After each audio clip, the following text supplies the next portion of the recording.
Sonai block প্রাথমিক হাসপাতাল পরিদর্শন করে অবৈধ দোকানপাট নির্মাণের বিরুদ্ধে সরব হলেন বিধায়ক আমিনুল হক লস্কর।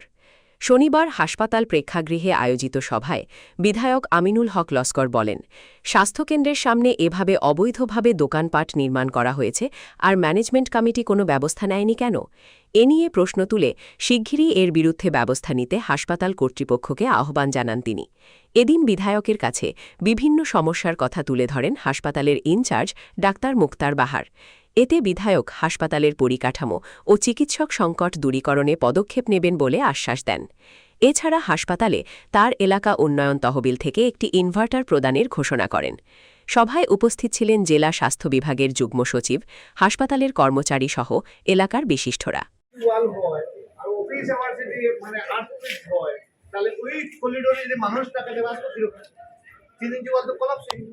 আর অফিস গুলোর কোনোদিন কোনো হিস্ট্রি নাই, টিএসও হয় না 3 ইঞ্চি ওয়াল হয় না। আপনি কইতে আপনি বিং ইঞ্জিনিয়ার না, ঠিক আছে ভাইয়া এটা বলবো এটা সম্পূর্ণ আপনি এটা কি হবে না হাসপাতাল যেটা সোলার লাগানো হয়েছে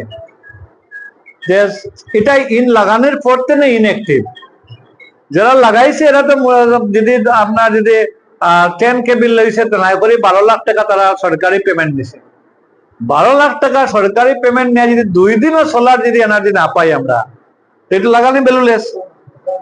এটা কোন কোম্পানি লাগাইছে কি লাগাইছে আমার একটা তথ্য দিলে আমি এটা যোগাযোগ করিয়া এটা আমরা ঠিক করবো। কারণ ওই সময় কিছু সরকারি প্রতিষ্ঠান বেসরকারি প্রতিষ্ঠানও ইনস্টল হয়েছে। আজকে রামকৃষ্ণ মিশন, অনুকূল ঠাকুর আশ্রম আর শিলচর বড় মসজিদ 5 কেবি করিয়া সোলার লাগানো হয়েছে। আজকে প্রায় 6-7 বছর হয়ে গেছে গিয়া 5 কেবি মানে সোলারে বড় মসজিদে ফুল কাজ করিয়া যায়। এখানে 10 কেবির এখানে কাজ করলো না। মানে পরিচালন সমিতির কিটা কোনো একটা গাফলতি আছে, আমরা সঠিকভাবে পরিচালন করতে পারি না, বুঝছেন? এখানে এরারে ডাকিয়া নিয়া পরিচালন সমিতি এটা দায়িত্ব আছে।